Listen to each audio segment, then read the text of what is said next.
Caríssimos irmãos e irmãs, nós celebramos no dia de hoje a festa litúrgica da visitação da Virgem Santíssima, sua prima Isabel, o que nos mostra de maneira muito clara como funciona em Deus o amor, mostrando-nos de modo bastante palpável, bastante vivo, o que é o amor de Deus lá dentro da sua intimidade, na Santíssima Trindade, que nós iremos celebrar no próximo domingo. Deus é todo amor, e sendo todo amor, significa que Ele é todo doação de si.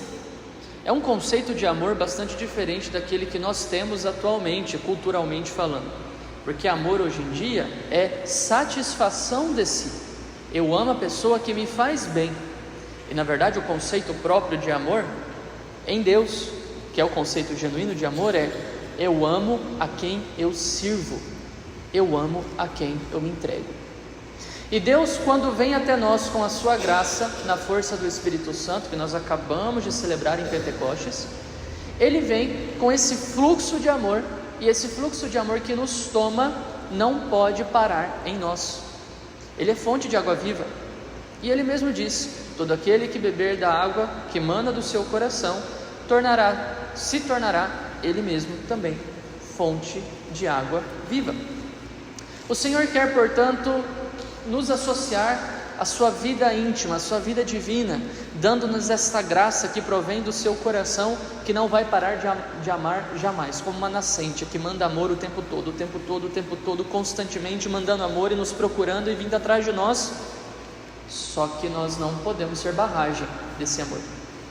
Nós temos que, também nós, sermos canais deste amor, sermos fluxo vivo deste amor, que salva, que transforma e que nos tira do nosso comodismo. A festa de hoje justamente mostra como Nossa Senhora, acolhendo o dom do Espírito Santo, que a transformou interiormente na Mãe de Deus, e fisicamente, que o Filho de Deus passou a habitar dentro dela, mostra como ela entrou nessa dinâmica do amor, cuja fonte é a Santíssima Trindade. Ela está seguindo docilmente aquilo que o Senhor, desde toda a eternidade, sempre fez: amando. Amando como? Servindo. E não é servindo de qualquer jeito, não é servindo murmurando, reclamando: eu tenho que ir lá, eu tenho que fazer, é o meu dever. Tá bom, louvado seja Deus, é o meu dever, eu tenho que ir lá, eu tenho que cumprir, eu tenho que fazer. Não, ela foi apressadamente e partiu alegremente, assim que o anjo saiu da sua casa, para servir a sua prima Isabel, e passou lá alguns meses de dedicação exclusiva à sua prima Isabel. Ela que, Nossa Senhora, que poderia ter tido todas as razões para ter ficado em casa os 3 primeiros meses da gravidez, ter muito enjoo, a mulher passar mal, fazer o seu pré-natal com bastante cuidado, enfim. Não, ela foi, ela serviu, ela se entregou. Para iluminar melhor esta ideia de alguém que se entrega por amor, e que nessa entrega por amor acaba salvando o mundo inteiro, que é Jesus que está salvando ali ao mesmo tempo, eu quero trazer para vocês um episódio da vida de Santa Teresa d'Ávila, que mostra bem para nós o que é que está acontecendo aqui na festa de hoje.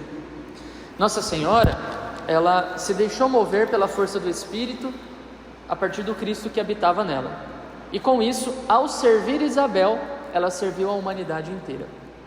Santa Teresa, movida também pela força do Espírito, ela quis, através do Carmelo, servir a igreja e também a humanidade inteira, mas de um modo bastante particular e bastante restrito, nós poderíamos dizer. Teresa, na sua época, estava bastante incomodada com o formato do Carmelo, porque ela via que, embora o caráter contemplativo do Carmelo ainda estivesse presente nas formações e tudo mais, ela entendia que o Carmelo deveria ser mais apostólico, deveria se entregar mais pela salvação das almas. E ela, ficando sabendo do que estava acontecendo na França, do que estava acontecendo na Alemanha em relação à Revolução Protestante, ela quis se doar pela igreja, ela quis servir a igreja dentro do Carmelo. E ela entendeu o seguinte: que para servir as almas, é muito mais interessante e é muito mais fecundo você servir a Deus. Quando você tem uma grande intimidade com Deus, você consegue ter poder sobre o coração de Deus. E assim, uma alma de grande intimidade, de profunda contemplação, que está ali se dispondo pela oração e pela penitência, no cuidado com Deus, no trato com Deus diariamente, naquela entrega, naquela simplicidade, essa alma, na medida em que vai crescendo no seu ardor contemplativo, vai crescendo também no seu ardor apostólico. Santa Teresa não fez o Carmelo reformado para ficar refugiada dentro do Carmelo e deixar o mundo se quebrar lá fora, muito pelo contrário. Ela fez para ajudar o mundo, para ajudar a igreja, para levar as almas para o céu, e especialmente porque um pouco antes dela escrever o Caminho de Perfeição, onde ela relata um pouco dessas coisas, ela teve a visão do inferno. Ela também viu o inferno e Nosso Senhor mostrou a ela para onde vão parar as almas dos pecadores que não se convertem. E a reação dela é bastante parecida com a reação dos pastorinhos lá em Fátima quando vem o inferno. Quer rezar pelos pecadores, quer salvar os pecadores que aos montes estão se perdendo. São palavras dela. Ela diz o seguinte: nessa época chegaram a mim notícias sobre os danos e estragos causados na França pelos luteranos e sobre o grande crescimento que essa seita experimentava. Isso me deixou muito pesarosa, e eu, como se pudesse fazer alguma coisa ou tivesse alguma importância, chorava com o Senhor e lhe suplicava que corrigisse tanto mal. Teresa é humilde. Ela é humilde, não no sentido de se desvalorizar, mas ela sabe qual é o seu lugar. Ela é só uma monja. O que ela vai salvar? O que ela vai fazer para salvar o mundo da proliferação do mal causada pela proliferação do luteranismo, da Revolução Protestante? Ela é só uma monja, ela é só uma mulher. E ela continua: eu tinha a impressão de que daria 1000 vidas. Olha o ardor apostólico, o serviço que nós vemos em Nossa Senhora. Eu tinha a impressão de que daria 1000 vidas para salvar uma só alma das muitas que ali se perdiam. E vendo-me mulher, imperfeita, impossibilitada de trabalhar como gostaria, de servir ao Senhor, fui tomada pela ânsia. Qual ânsia? A ânsia que ainda estava com ela, que ainda está comigo, ela diz, tendo Deus tantos inimigos e tão poucos amigos, de que estes fossem bons. Ela quis transformar os amigos de Jesus em legítimos, profundos, plenos amigos de Jesus, porque os inimigos eram muito grandes, e ela vai trabalhar para isso. Por isso ela reúne um punhadinho de irmãs, que junto com ela, a partir da fundação do primeiro Carmelo Reformado, irá se entregar mais à penitência, mais à oração, mais à pobreza, para ter uma intimidade profunda com Deus e ter poder sobre o coração de Deus. Isso é muito forte. E ela então continua dizendo: decidi-me então a fazer o pouco que posso. Ela tem noção de que o que ela faz é pouco, é muito pouco, isso é humildade. Mas ao mesmo tempo ela está movida por uma grande magnanimidade, né? Ela quer salvar a igreja, ela quer ajudar a igreja. Isso é a grandeza dos santos, os grandes desejos de gente que não se deixa abater pela sua pequenez, né? Uma coisa equilibra a outra, a humildade equilibra a magnanimidade e vice-versa.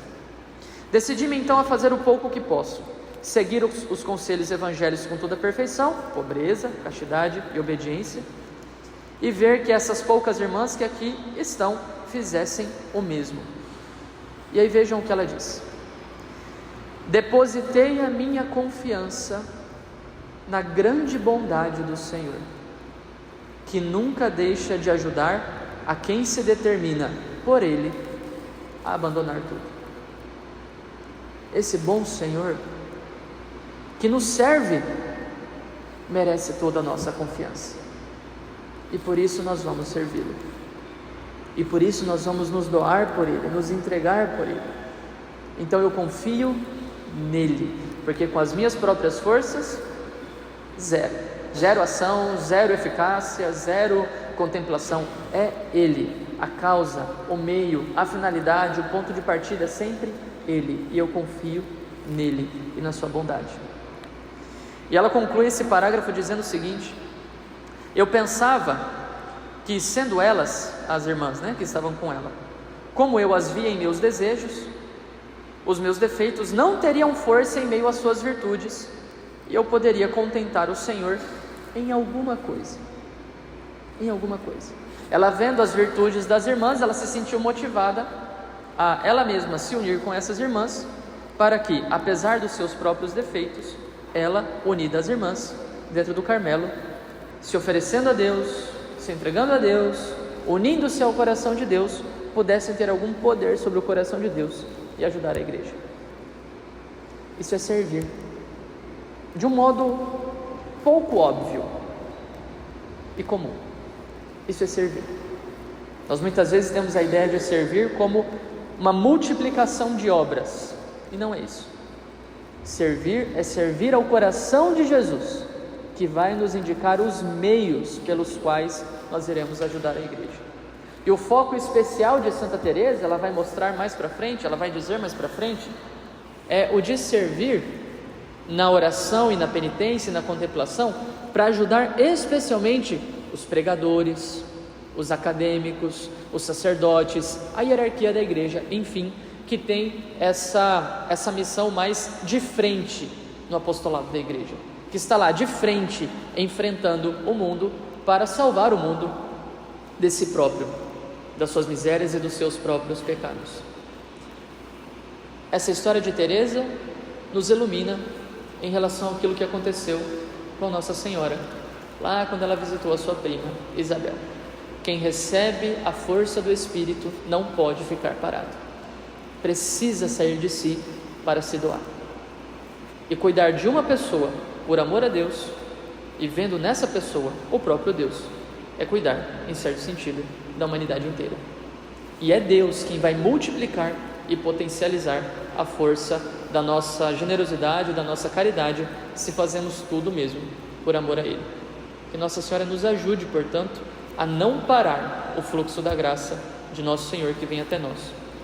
Que ela nos ajude, e também com a intercessão de Santa Teresa d'Ávila. Louvado seja nosso Senhor Jesus Cristo.